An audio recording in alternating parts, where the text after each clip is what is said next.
నమస్కారం.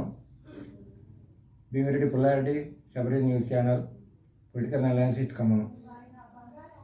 తెలంగాణ ప్రభుత్వం 6 గ్యారంటీల్లోని ఒక పథకం ప్రకారం రైతు రుణమాఫీ అన్నారు. రైతు రుణమాఫీ 18,000 కోట్లు చేశారు. ఇప్పటి వరకు దాదాపు 40 లక్షల మంది రైతులు ఉపయోగపడ్డారు. దీంట్లో ఏమిటంటే ఇంకా పెద్ద రైతులకి కూడా ఇందులో ఇంకా కొంతమంది కాలేదన్నారు. తెల్ల రేషన్ కార్డు లేని వాళ్ళకి కూడా ఇస్తామంటున్నారు. తెల్ల రేషన్ కార్డు లేని వాళ్ళు అంతా ఇవ్వలేదంటే పారిశ్రామికవేత్తలు, వ్యాపారస్తులు, ఎన్ఆర్ఐలు, ప్రభుత్వ ఉద్యోగులు, ప్రైవేట్ ఉద్యోగులు పెద్దోళ్ళు కూడా ఉన్నారు. వాళ్ళకి అసలు రుణమాఫీ ఇవ్వకూడదు. ఇప్పుడు ప్రభుత్వం స్కీమ్లు ఏమిటంటే వ్యవసాయానికి ఇన్కమ్ ట్యాక్స్ ఎగ్జెప్షన్ ఉంది. వ్యవసాయం దాని మీద వాళ్ళు ఏంటంటే వ్యవసాయం పొలాలను మళ్ళీ ఇన్కమ్ ట్యాక్స్ ఎగ్జెప్షన్ కూడా చూపుతున్నారు. వాళ్ళకి రైతు మాఫీ వచ్చినడానికి వీల్లేదు. ఈ 18,000 కోట్లు చేసినందుకు సంతోషం. రెండో విషయం ఏంటంటే ఇందులో చిన్న రైతులు కొంతమంది మిస్ అయ్యారు. వాస్తవంగా బ్యాంకు లోన్ తీసుకుని చిన్న రైతులు భూమి లేకపోతే అప్పుడు కరెక్ట్ ఉంది. ఇప్పుడు లేని వాళ్ళందరూ కూడా అది కూడా మాఫీ చేయాలా. ఈ 2 లక్షల రుణమాఫీ మట్టికి పెద్ద రైతులు ఇప్పటికైనా బంద్ చేయాలా. రైతు భరోసా ఇస్తామంటున్నారు. రైతు భరోసా కూడా మళ్ళీ 1,500 ఎకరానికి 15,000 చొప్పున ప్రతి సంవత్సరం ఇస్తామంటున్నారు. ఇన్ని కరెక్ట్గా ఉత్పత్తి పెరిగింది. ఉత్పత్తి పెరిగినప్పుడు నిత్యావసర వస్తువుల ధరలు తగ్గాలి కదా. ఇప్పుడు ఈ రైతు రుణమాఫీ దాంట్లో ఏమిటంటే మొత్తం మీద 40 లక్షల మంది రైతుల్లో 20 లక్షల మంది, దాదాపు 30 లక్షల మంది రైతులకి మళ్ళీ తెల్ల రేషన్ కార్డు ఉన్నాయి. తెల్ల రేషన్ కార్డు మీరు వరిబండి ఇచ్చి 30 లక్షల మంది తెల్ల వరిబండి ఇస్తున్నారు. వరిబండి ఇచ్చే రైతులకి తెల్ల రేషన్ బియ్యం ఇస్తున్నారు. పీడిఎఫ్ బియ్యం అంటే ఉచిత బియ్యం. వరిబండి ఇచ్చే రైతులు అసలు ఉచిత బియ్యం ఎందుకు ఇస్తున్నారు అనేది కూడా ప్రభుత్వ పరంగా దీర్ఘంగా ఆలోచించాలి. ఓట్ల రాజకీయం కాకుండా మనం 30 లక్షల మంది రుణమాఫీ పేరుతో ఓట్లు వేశారు అనేది వదిలేయండి. అసలు ఫ్రీ బియ్యం అనేది వాళ్ళ స్కీమ్ని క్లోజ్ చేయాలి. అసలు రైతు వరిబండి ఇచ్చే రైతుల మట్టికి చేయాలా. సరే ఉత్పత్తి పెరిగినప్పుడు నిత్యావసర వస్తువులు ధర తగ్గాల. కానీ నిత్యావసర వస్తువులు ఆకాశాన్ని అంటున్నాయి రేట్లు. అది ఎందుకు ఆలోచించాలి. అన్ని కూరగాయల రేట్లు చూడాలని 30 రూపాయలు, 50 రూపాయలు, 70 రూపాయలు కూడా ఉంది. కాబట్టి ఇది కూడా ఆలోచించాలా. ఈ రైతు రుణమాఫీ సంబంధించింది దాదాపు కౌలు రైతులు రాష్ట్రం మొత్తం మీద 15 లక్షల మంది ఉంటారు. కౌలు రైతులు 15,000 రూపాయలు 6 గ్యారంటీల స్కీమ్ అన్నారు.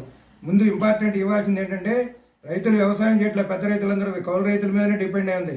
ఈ కౌలు రైతులు ఇవ్వాలి. మీరు రుణమాఫీ ఇచ్చినా రైతు భరోసా ఇచ్చినా కౌలు రైతులు ఇట్లా దాదాపు 15 లక్షల మంది కౌలు రైతులు దాని మీద ఆధారపడి ఉన్నారు. ముందు కౌలు రైతులు ఇంపార్టెంట్ పట్టించుకోవట్లేదు ప్రభుత్వం. సంవత్సరం కాలం అభివృద్ధి పనులు ఇవన్నీ చేస్తారు, సంబరాలు చేస్తున్నారు. కాబట్టి ముందు కౌలు రైతులు ఇంపార్టెంట్ పట్టించుకోవాలా. దీంట్లో ఇంకోటి ఏంటంటే అసలు అన్నిటికంటే ఇంపార్టెంట్ 25 లక్షల మంది పల్లెటూళ్ళలో వ్యవసాయం మీద ఆధారపడి రైతు కూలికి చేస్తున్నారు. ప్రభుత్వం అసలు ఇప్పుడు రాదుకోవట్లేదు. అన్ని రకాల కులాలు ఉన్నారు. వీళ్ళకి ఏ రూపమైనా ప్రభుత్వ పథకాలు ఏంటంటే ప్రభుత్వం గ్యారంటీల్లో 12,000 స్కీమ్ ఇస్తామన్నారు. 12,000 రూపాయలు ప్రతి రైతు కూలికి. ముందు రైతు కూలీలకి ఇది ఇవ్వాల్సింది ఇంపార్టెంట్. అది ముందు అది ఇవ్వాలా. ఇంకా ప్రభుత్వ పరం ఇప్పుడు ఆదాయం ఎక్సైజ్ మీద 40,000 కోట్లు వస్తుంది. మామూలుగా రిజిస్ట్రేషన్ మీద ఇంకొక 20,000 కోట్లు వస్తుంది. రవాణా మీద ఒక 20,000 కోట్ల ఆదాయం వస్తుంది. జిఎస్టీ నుంచి గవర్నమెంట్ ఆఫ్ ఇండియా నుంచి 20,000 రూపాయలు వస్తుంది. రాష్ట్ర బడ్జెట్ మొత్తం 2,60,00,000 ఉంటే దాదాపు 90,000 కోట్లు సుమారుగా ఈ విధంగా ప్రజల నుంచి పబ్లిక్ నుంచి వచ్చే ఆదాయం ప్రభుత్వానికి వస్తుంది. కానీ ఖర్చులు నెల జీతాలకు వచ్చేలాగే ప్రభుత్వ ఉద్యోగస్తులందరికీ 5,000 రూపాయలు ఇస్తున్నారు. పింఛన్కు 2,000 పడుతుంది. తీసుకొచ్చిన అప్పులు వడ్డీలకు 10,000 కోట్లు ప్రతి సంవత్సరం కట్టాల్సింది. విద్యుత్ బకాయిలు 10,000 కోట్లు వస్తుంది. మీరు 6 గ్యారంటీల స్కీములు ఇంకోటి ఏమిటంటే ఈ 6 గ్యారంటీల స్కీములు ఇవ్వాల్సిన వాటిలో కళ్యాణ లక్ష్మికి ఇస్తామన్నారు. కళ్యాణ లక్ష్మి ఇంకొక బంగారం ఇస్తామన్నారు. అది ఇంకొక 5,000 కోట్లు అది 5,000 కోట్లు అయింది. ప్రతి మహిళలకి 2,500 ఇస్తామన్నారు. అది ఒక 4,000 కోట్లు అయింది మొత్తం మీద రాష్ట్రం మొత్తం మీద. ఉచిత స్కూటర్లు అన్నారు. ఆ స్కూటర్లు ఇలా అది 5,000 కోట్లు అనేది ఇప్పుడే ఉంది. ఇందిరా మిల్లు ఇస్తామన్నారు. దాదాపు ఈ సంవత్సరం కాలంలో ఒక్క ఇందిరా మిల్లు కూడా సాయం చేయలే. ఇందులో చాలా మంది అసలు నిరుద్యోగులు, పల్లెటూళ్ళలో ఉండోళ్ళు, సంచార జాతులందరూ కాలువల కట్ల మీద అటు ఇటు ఉన్నారు. వాళ్ళు పావులు కలిసి కూడా ఈ మధ్యన కొద్దిగా సీరియస్ అయిన కేసులు చచ్చిపోయిన వాళ్ళు కూడా ఉన్నారు. వాళ్ళు అసలు ఇందిరా మిల్లు వాటి కూడా ఇవ్వలే. మీరు ఇందిరా మిల్లు అనేది ముందు ఎవరికి ఇవ్వాలా? సంచార జాతులకు ఇవ్వాలా? లేని వాళ్ళకి ఇవ్వాలా? ఇల్లు లేని వాళ్ళకి ఇవ్వాలా? వాళ్ళు ఇందిరా మిల్లు ఇవ్వాలా?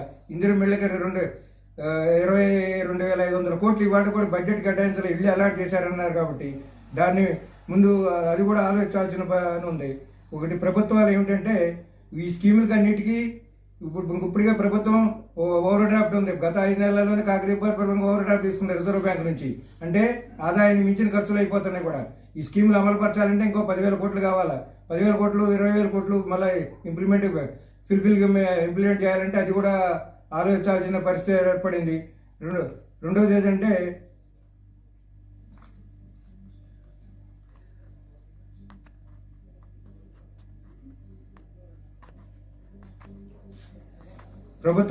ప్రతి ప్రభుత్వం ఏం చేస్తుందంటే పాత వాళ్ళు ఈ తప్పులు చేశారు, ఆ తప్పులు చేశారు, ఎంక్వైరీలు అంటున్నారు.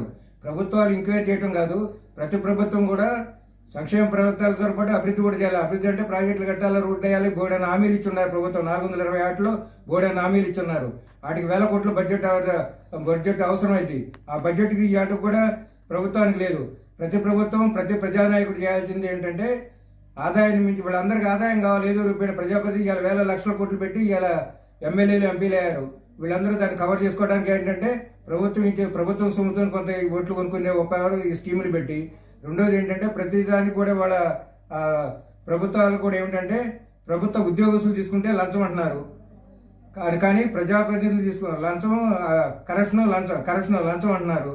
అదే ప్రజాప్రతినిధులు తీసుకుంటే ఏంటంటే కరెక్షన్ అంటే పారితోషికం అంటే సంతాల కింద డొనేషన్ కింద వసూలు చేస్తున్నారు. 1,000 కోట్లు పారిశ్రామికవేత్తల దగ్గర నుంచి ఇవ్వాలి. వీళ్ళ దగ్గర నుంచి వసూలు కావాలంటే ఏంటంటే కొత్త పరిశ్రమలు కొత్త ఈ క్రెడిట్ చేయటం మొదలుపెట్టారు. ప్రాజెక్టుల పేరుతో అప్పులు, రోడ్ల పేరుతో అప్పులు 1,000 కోట్లు. ఇవన్నిటి కూడా ఈ విధంగా దుర్వినియోగం అవుతున్నాయి. ఇవన్నీ ఏంటంటే గిట్టుబాటు కోసం ఉద్యోగస్తులకు గిట్టుబాటు అవుతుంది, వాళ్ళకి గిట్టుబాటు అవుతుంది. ఇది ముందు ఆలోచించవలసిందిగా కోరుతూ ఇప్పటికైనా ప్రభుత్వ పథకాలు సంబరాలుగా చేయాల్సింది. పేద జనానికి అందరికీ మనం పర్ఫెక్ట్గా అమలు చేస్తున్నాం అనేది లేదు. ముందు ఇంపార్టెంట్ అంటే విద్యకి ముందు ప్రాధాన్యత ఇవ్వాలి. అది ఆ విద్యాశాఖ మంత్రి లేడు, విద్యకి పరిస్థితి ఆ విధంగా ఉంది. రెండోది ఆరోగ్యం లక్షల సంఖ్యలో ఈ డెంగీ జ్వరాలు ఈ మధ్యన ఆగస్టు సెప్టెంబర్లో అయితే వాళ్ళ వరకు ప్రభుత్వ వాటిలో దవాఖానాల్లో మందులే లేవు, పోయినోళ్ళు లేవు. ప్రభుత్వ హాస్పిటల్లో దోసుకున్నారు అయిపోతున్నా. దాని గురించి అసలు పట్టించుకున్న నాదులు లేడు.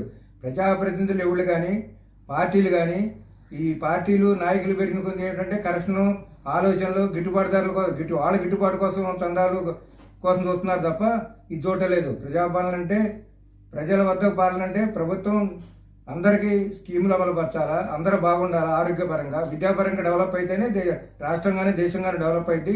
ఇట్లు మీ భీమిరెడ్డి పుల్లారెడ్డి పొలిటికల్ ఎనర్జీ.